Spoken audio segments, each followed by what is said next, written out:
السلام علیکم ورحمۃ اللہ وبرکاتہ۔ معزز حاضرین، آج انشاءاللہ میں آپ کے سامنے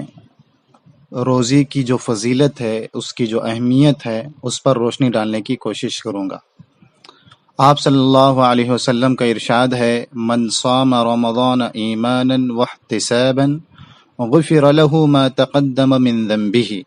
رواہ البخاری۔ ترجمہ یہ ہے کہ جس نے ایمان کی حالت میں ثواب کی نیت سے رمضان کے روزے رکھے، اس کے سابقہ گناہ معاف کر دیے جاتے ہیں۔ معزز حاضرین، رمضان کے مہینے کی جیسے بہت بڑی فضیلت ہے، اس میں ایک فضیلت روزے کی بھی ہے۔ صرف روزہ اس کی الگ فضیلت ہے، پھر روزے دار کی اس کی الگ فضیلت ہے، پھر رمضان میں کیے جانے والے اعمال کی اس کی الگ فضیلت ہے۔ گویا رمضان کا مہینہ نیکیوں کا ایک موسم بہار ہوتا ہے، جس میں روزہ بھی ایک ہے، اس کی بھی بڑی فضیلت ہے۔ جیسے اس حدیث سے واضح ہوتا ہے کہ جو انسان رمضان کے مہینے میں ایمان کی حالت میں، مسلمان ہونے کی حالت میں، اللہ پر یقین رکھنے کی حالت میں اور ثواب کی نیت سے رمضان کے روزے رکھتا ہے، تو اللہ تبارک و تعالی اس کے پچھلے سارے گناہ معاف فرما دیتا ہے۔ یہاں پر ہمیں یہ بات ذہن میں رکھنا چاہیے کہ روزے کی جس طرح فضیلت ہے کہ اللہ تعالی ہمارے پچھلے سارے گناہوں کو معاف فرما دیتا ہے، تو گویا روزہ مغفرت کا سامان ہے، مغفرت کا ذریعہ ہے۔ روزہ رکھنے سے اللہ گناہوں کو معاف فرماتے ہیں اور انسان کی مغفرت فرماتے ہیں۔ اسی طرح یہ بھی ہمیں ذہن میں رکھنا چاہیے کہ جہاں جہاں عبادات میں اللہ گناہوں کو معاف کرنے کی بات کہتے ہیں، اس سے مراد حقوق اللہ ہوتے ہیں، حقوق العباد اس میں نہیں ہوتے۔ یعنی ہم نماز پڑھتے ہیں، ہم روزے رکھتے ہیں، ہم حج کرتے ہیں، ہم زکوٰۃ دیتے ہیں، اس سے ہمارے اور اللہ کے درمیان جو کوتاہیاں ہوتی ہیں، جیسے ہم نے نماز میں کوئی کوتاہی کی تو اللہ تعالیٰ اس کوتاہی کو معاف کریں گے، حج کے اندر اگر کوئی کوتاہی ہم نے کی تو اللہ معاف کریں گے، لیکن ان عبادات کی وجہ سے اللہ جو ہے بندوں کے معاملات کو کبھی نہیں معاف فرماتے، اس لیے کہ بندے کا تعلق بندے سے ہوتا ہے۔ وہ اللہ جب تک بندے سے ہم معافی نہیں مانگتے، یا کسی کے ہم نے پیسے لیے ہیں، یا کسی کا سامان ہم نے اٹھایا ہے، چوری کی ہے، یا کوئی اور چیز جس کا تعلق بندے سے ہے، جب تک اس بندے سے ہم جا کر کے معافی نہیں مانگتے، اللہ تعالی ہمارے رمضان کے روزے کی وجہ سے بھی اس گناہ کو معاف نہیں کر سکتے، اس لیے کہ اس کا تعلق بندوں سے ہے، اللہ سے نہیں ہے۔ اسی لیے کل قیامت کے دن ایک بندے کو لایا جائے گا، پھر وہ بندہ حاضر ہوگا، پھر اس بندے کے سامنے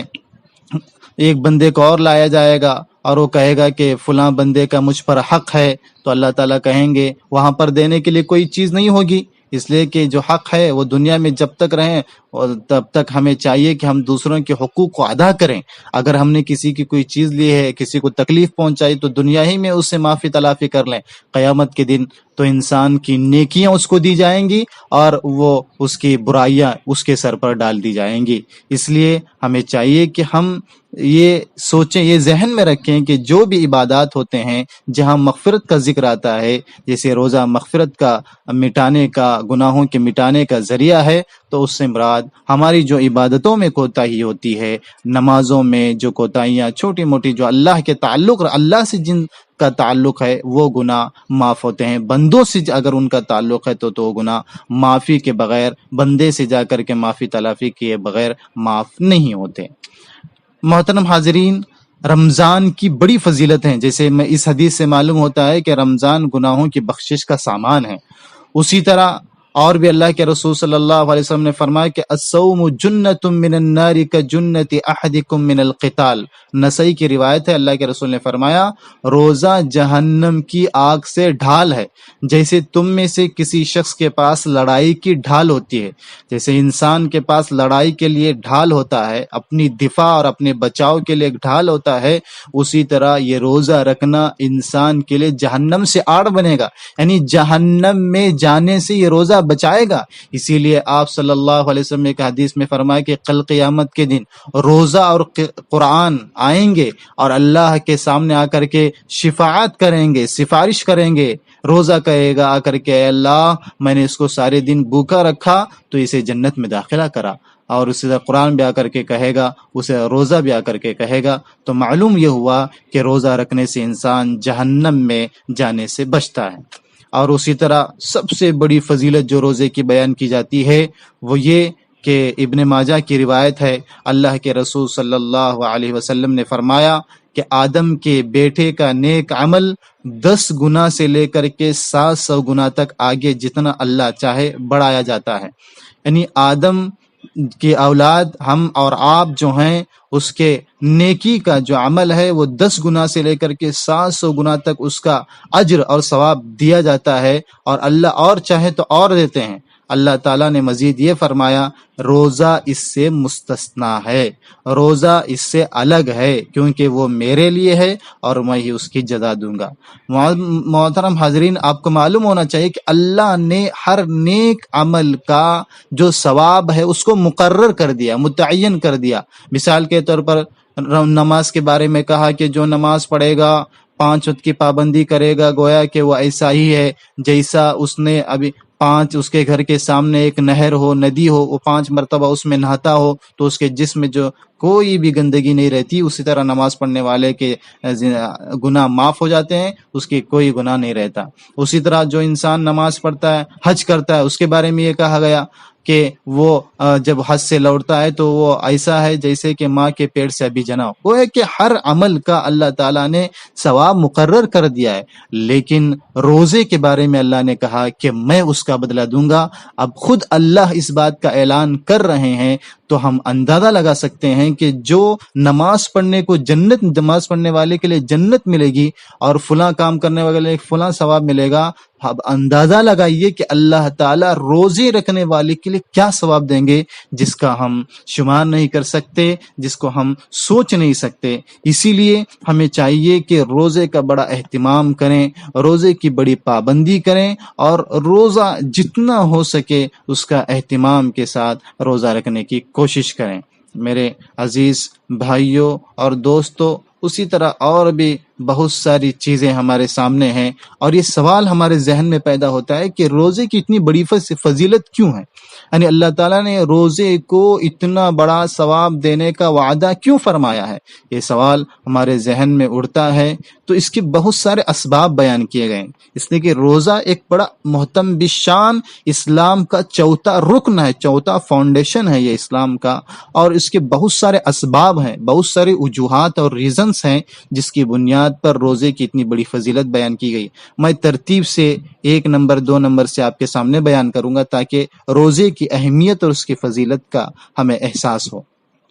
پہلا سبب یہ ہے روزہ لوگوں سے پوشیدہ ہوتا ہے، اسے اللہ کے سوا کوئی نہیں جان سکتا، جبکہ دوسری عبادتوں کا یہ حال نہیں ہے کیونکہ ان کا حال لوگوں کو معلوم ہو سکتا ہے۔ اس لحاظ سے روزہ خالص اللہ کے لیے ہی ہوتا ہے، اسی لیے اللہ تعالیٰ نے کہا الصوم لی وانا اجزی بہ، کہ روزہ میرے لیے ہے اور میں بندوں کو اس کا ثواب دوں گا۔ تو گویا آپ نماز پڑھتے ہیں، آپ حج کرنے کو جا رہے ہیں، آپ اور دیگر اعمال کر رہے ہیں، وہ لوگوں کے سامنے ظاہر ہوتا ہے، لیکن روزے کا تعلق ڈائریکٹ اللہ سے ہے، بندے کا خالق سے ہے۔ چاہتے انسان اگر چاہے تو روزے کی حالت میں پانی پی سکتا ہے، کوئی نہیں دیکھ سکتا، لیکن نماز پڑھتے ہوئے انسان حرکت نہیں کر سکتا اس لیے کہ لوگ دیکھ رہے ہوتے ہیں۔ حج میں انسان کوئی حرکت نہیں کر سکتا، غلط کام نہیں کر سکتا اس لیے کہ لوگ دیکھ رہے ہوتے ہیں، لیکن روزے کے بارے میں اللہ نے کہا پھر بھی انسان، وہ بندہ روزے کی حالت میں کھانے پینے سے، دیگر چیزوں سے بچتا ہے، اس لیے روزے کی اتنی بڑی اہمیت ہے۔ دوسرا سبب کیا؟ روزے میں نفس کشی ہوتی ہے،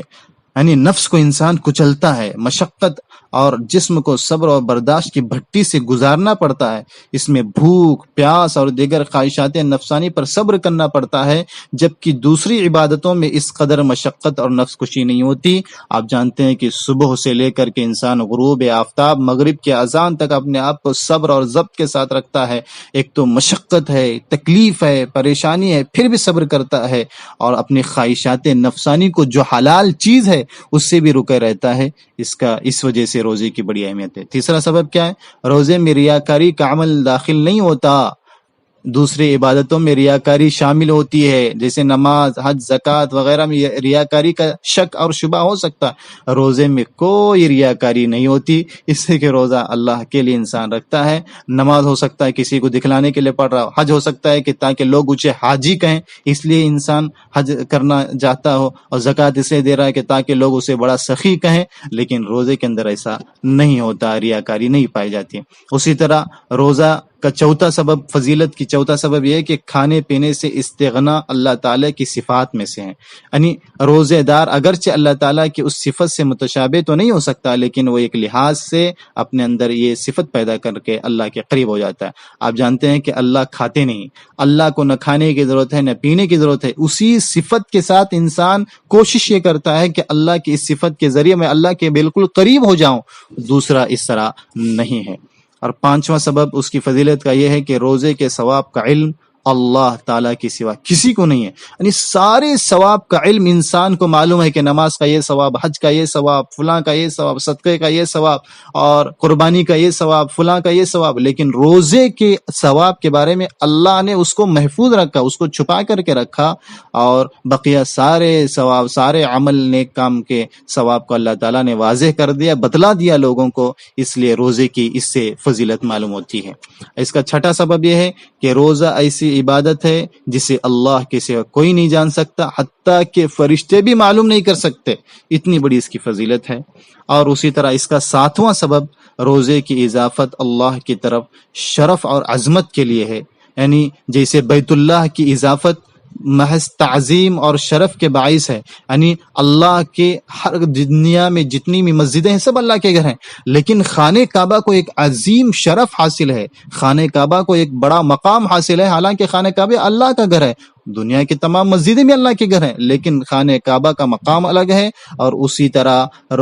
تمام جو مسجدیں ہیں دنیا میں ان کا مقام الگ ہے۔ اسی طرح نماز بھی اللہ کے لیے پڑھی جاتی ہے، حج بھی اللہ کے لیے کیا جاتا ہے، روزہ بھی اللہ کے لیے کیا جاتا ہے، لیکن روزے کی فضیلت الگ ہے جیسے خانہ کعبہ کی فضیلت ہے، اور بقیہ تمام عبادت کی فضیلت الگ ہے جیسے دیگر مسجدوں کی فضیلت ہوا کرتی ہے۔ اسی طرح یہاں پر آٹھواں سبب یہ بیان کیا گیا، روزے دار اپنے اندر ملائکے کی صفات یعنی فرشتوں کی صفات پیدا کرنے کی کوشش کرتا ہے، وہ بھوکا رہتا ہے، بھوکا رہ کر کے اپنے نفسانی خواہشات کو دباتا ہے، جیسے فرشتوں کے اندر کوئی بھی نفسانی خواہشات نہیں ہوتے، وہ جو صفت ہے نفسانی خواہشات کو دبانے کی اور دیگر جو خواہشات کی عادتیں ہوتی ہیں وہ فرشتوں میں نہیں ہوتی، انسان روزے کے ذریعے وہ فرشتوں والے اوصاف اپنے اندر پیدا کرنے کی کوشش کرتا ہے۔ اسی طرح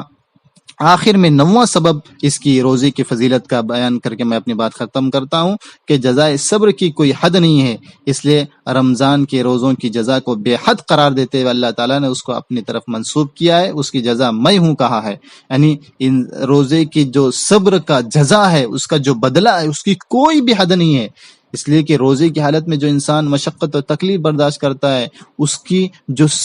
کو جو ثواب ملنا ہے اور اس کو جو اللہ کی طرف سے جو جزا ملنا ہے اس کی کوئی حد نہیں ہے، اسی لیے اللہ تعالیٰ نے اس حد کو متعین ہی نہیں کیا ہے، بیان ہی نہیں کیا ہے کہ روزے کا یہ ثواب ہوگا، اس کا تذکرہ اللہ تعالیٰ نے نہیں کیا، بلکہ بس اتنا کہا ہے کہ روزہ میرے لیے ہے اور میں اس کا بدلہ دوں گا۔ آج کے اس درس حدیث میں نے آپ کو بتایا کہ روزے کی بڑی فضیلت ہے اور کن بنیاد پر روزے کی فضیلت ہے، آپ حضرات نے اس کا بغور و سماعت فرمایا۔ انشاءاللہ روزے دار کی کیا فضیلت ہے وہ اگلے درس حدیث میں آپ کو میں بتانے کی کوشش کروں گا۔ اللہ سے دعا ہے کہ اللہ تعالی ہمیں صحیح مقصد کے ساتھ، صحیح نیت کے ساتھ، خالص اللہ کے لیے روزہ رکھنے کی توفیق سے نوازے۔ وآخر دعوانا ان الحمد للہ رب العالمین۔